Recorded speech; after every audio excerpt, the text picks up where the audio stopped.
폭우가 쏟아진 경남 김해에서 한 남성이 침수된 차량 위에 고립됐다 구조된 사연이 전해져 화제입니다. 지난 주말 온라인 커뮤니티에 올라온 사진인데요. 한 남성이 도로가 침수되자 차량 보닛 위로 대피한 모습이 포착됐습니다. 해당 차량도 흙탕물에 잠겨 일부분만 간신히 떠 있는 상태였는데요. 이 남성은 다행히 무사히 구조된 걸로 전해졌습니다.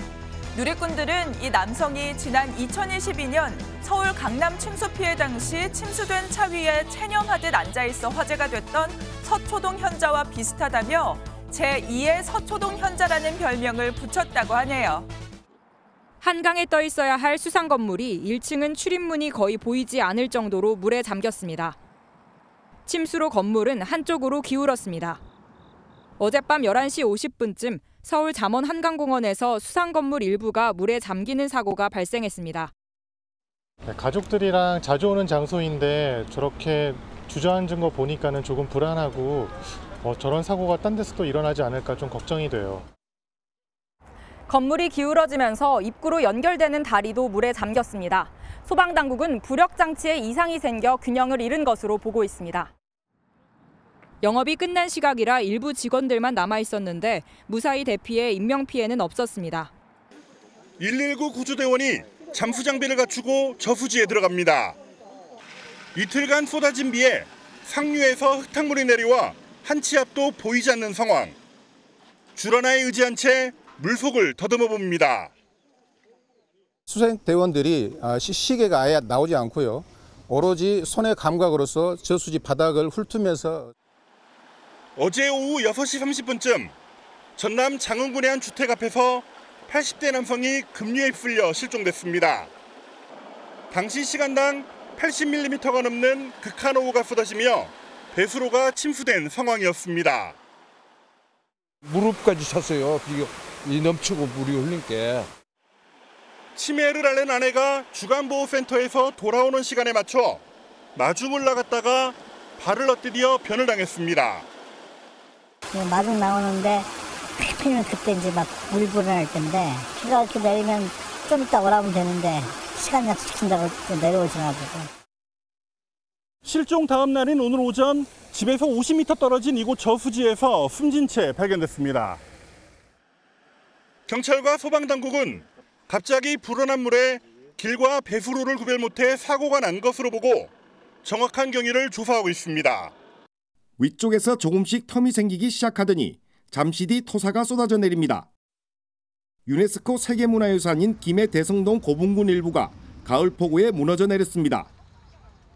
비슷한 시각 주차된 차들이 물에 잠기기 시작합니다. 폭포수처럼 쏟아지는 물살에 운전자는 차를 버리고 간신히 몸만 빠져나왔습니다. 갈 수 있을 줄 알고 딱 진입했는데 그냥 시동이 꺼져버리더라고. 문이 안 열릴 수 있어서 그냥 빨리 저는 열고 나와버렸지.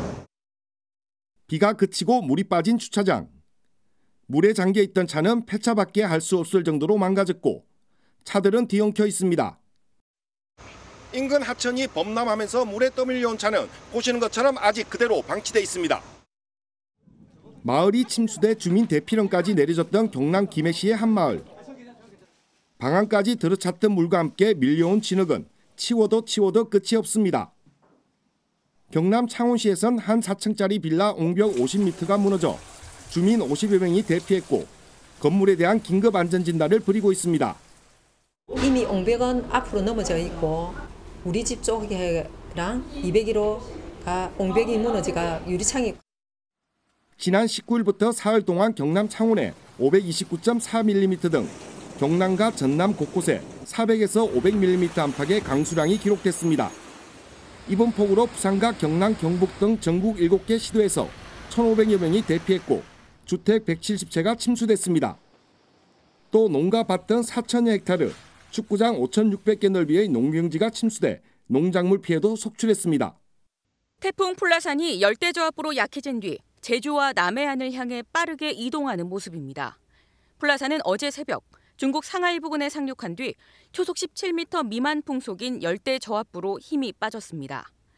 하지만 중국 내륙의 건조한 공기에 밀려 더는 북진하지 못하고 90도 가까이 진로를 꺾어 우리나라 쪽을 향했습니다. 문제는 이 열대저압부가 다량의 수증기를 몰고 왔다는 점입니다. 한반도에 쌓여있던 열기가 빠져나가다 북쪽의 찬 공기와 강하게 충돌하며 가뜩이나 대기가 불안정한 상태였는데 열대저하부의 여파로 물기가 대거 유입되면서 그야말로 물폭탄이 쏟아진 겁니다.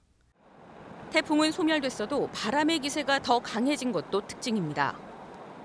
초속 15m였던 열대저하부는 우리나라에 근접하며 한 단계 더 낮은 온대저기압으로 변질됐지만 풍속은 초속 19m로 오히려 더 강해졌습니다. 늦더위가 이어지다가 갑자기 기온이 뚝 떨어지는 이런 극적인 날씨, 7월 27일 장마가 끝난 이후 가을 가뭄이 나타났었는데 이번에 이틀 동안에 400mm가 넘는 큰 비가 내렸습니다. 기후가 더 예측 불가능한 쪽으로. 행정안전부는 오늘 새벽 1시부터 중앙재난안전대책본부를 1단계에서 2단계로 격상했습니다. 시뻘건 흙탕물이 도로로 넘쳤습니다. 차들은 엉금엉금 기어갑니다. 어제부터 쏟아진 폭우에 부산의 한 대로 맨홀이 열리면서 빗물이 역류했습니다. 일어나서 창밖을 봤더니 그렇게 돼 있더라고요. 외출하려고 창밖을 봤는데 외출을 못하겠다 싶어가지고. 도로를 떠받치던 옹벽이 갑작스런 비에 무게를 못 이기고 무너져 내렸습니다. 도로 바로 앞 단독주택에 사는 주민은 자다 말고 깨어나 급히 피신해야 했습니다. 한 새벽 5시쯤이었고요. 지진이나 차가 사고 난 줄 알고 쾅 하면서 좀 흔들렸거든요. 전국에 이틀 동안 요란한 가을비가 쏟아졌습니다. 경남 창원이 420mm, 서산 271mm, 부산 270mm 등 충청 이남을 중심으로 장마철에 버금가는 많은 비가 내렸습니다.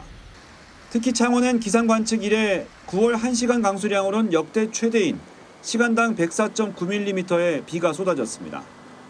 중앙재난안전대책본부 집계 결과 전국 18개 시군구에서 342가구 506명이 집을 떠나 대피했습니다. 수도권에도 비가 쏟아졌습니다. 제가 있는 곳은 인천의 한 번화가인데요. 이곳에 서 있던 높이 15m짜리 나무가 갑작스런 비와 강풍에 그대로 넘어졌습니다.